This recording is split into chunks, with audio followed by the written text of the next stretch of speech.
Hello दोस्तों, आज हम लोग एक कहानी के माध्यम से एक ऐसे वैज्ञानिक के बारे में जानेंगे जिसके बारे में शायद आप सब जानते हो, लेकिन वो किस प्रकार से अपने मुकाम को हासिल करते हैं, किस प्रकार से वो अपनी आर्थिक स्थिति को मजबूत बनाते हैं, किस प्रकार से वो एक साधारण परिवार में जन्म लेकर भी एक वैज्ञानिक बनते हैं और भारत के 11वें राष्ट्रपति के रूप में जाने जाते हैं। जी हाँ दोस्तों, आई होप आप सब जान चुके होंगे कि भारत के 11वें राष्ट्रपति कोई और नहीं, डॉक्टर एपीजे अब्दुल कलाम थे।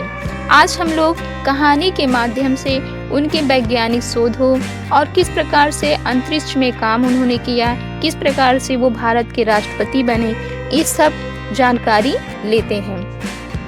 दोस्तों, डॉक्टर एपीजे अब्दुल कलाम का जन्म एक साधारण परिवार में तमिलनाडु के रामेश्वर में हुआ था। वो एक मुस्लिम परिवार से थे। उनकी माता एक साधारण गृहिणी थी। उनकी जो आर्थिक स्थिति थी बहुत ही कमजोर थी, लेकिन फिर भी उनके अंदर एक प्रबल दृढ़ इच्छा शक्ति, महान महत्वाकांक्षा और अपने स्थिति को बदलने की जो दृढ़ संकल्प था, वो उन्हें अनवरत दिन प्रतिदिन आगे बढ़ने के लिए प्रेरित करता था। उनकी यह प्रेरणा केवल उन्हीं के लिए नहीं, बल्कि भारत की हर युवा पीढ़ी के लिए एक महत्वपूर्ण भूमिका निभाती है। दोस्तों, उनकी जो इच्छा थी कि उन्हें अपनी आर्थिक स्थिति को अच्छा बनाना है, बेहतर बनाना है, उसका एक मूल मंत्र उनके लिए शिक्षा ही था। उस शिक्षा को बहुत ही अधिक महत्व देते थे और उनका मानना था कि शिक्षा के द्वारा दुनिया को बदली जा सकती है, अपनी जीवन की आर्थिक स्थिति को बदला जा सकता है। कमजोर से कमजोर बच्चा अगर उसके अंदर शिक्षा के प्रति लगाव है, लगन है, दृढ़ इच्छा शक्ति और महत्वाकांक्षा है, अनवरत वो प्रयास कर रहा है, तो निश्चित ही वो अपनी जीवन की आर्थिक स्थिति को बेहतर कर सकता है। जी हाँ दोस्तों, इसी विचार, सोच, महत्वाकांक्षा और दृढ़ इच्छा शक्ति के द्वारा डॉक्टर एपीजे अब्दुल कलाम ने भी अपनी शिक्षा को नित प्रति अनवरत आगे बढ़ाने के लिए वो अपने काम के माध्यम से अपनी शिक्षा को प्रगट देने के लिए 8 साल की उम्र में ही अखबार बेचने का काम प्रारंभ किया। उससे जो भी उन्हें इनकम होता था, उसके द्वारा वो अपनी शिक्षा पे लगाने लगे थे। अंततोगत्वा उनकी यह मेहनत, उनका यह लगन, शिक्षा के प्रति जो दृढ़ संकल्प था अनवरत बढ़ने का, वो उनके जीवन में महत्वपूर्ण योगदान प्रदान कर रहा था।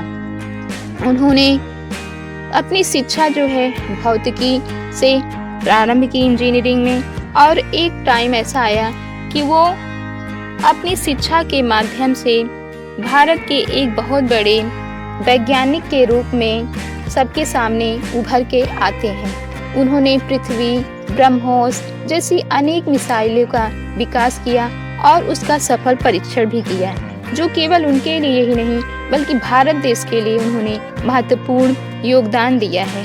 उनका योगदान आज भी हम सभी के जीवन में सराहनीय है, बहुत ही अधिक महत्वपूर्ण है।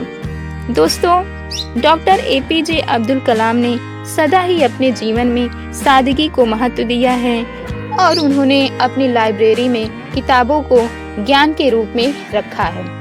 उन्होंने भारत के अनेक रक्षा अनुसंधान केंद्रों में काम किया है और भारत देश को एक नई दिशा और दशा प्रदान की है।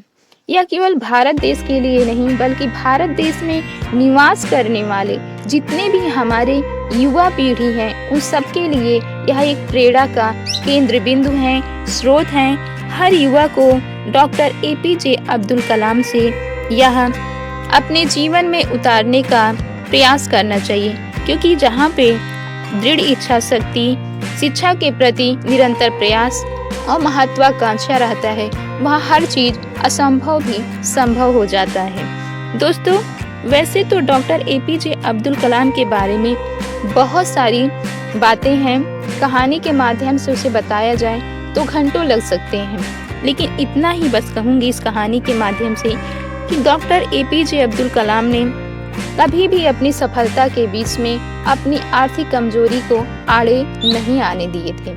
वो हमेशा निरंतर प्रयास और विश्वास के साथ आगे बढ़ते गए और भारत के 11वें राष्ट्रपति के रूप में भी विभूषित हुए।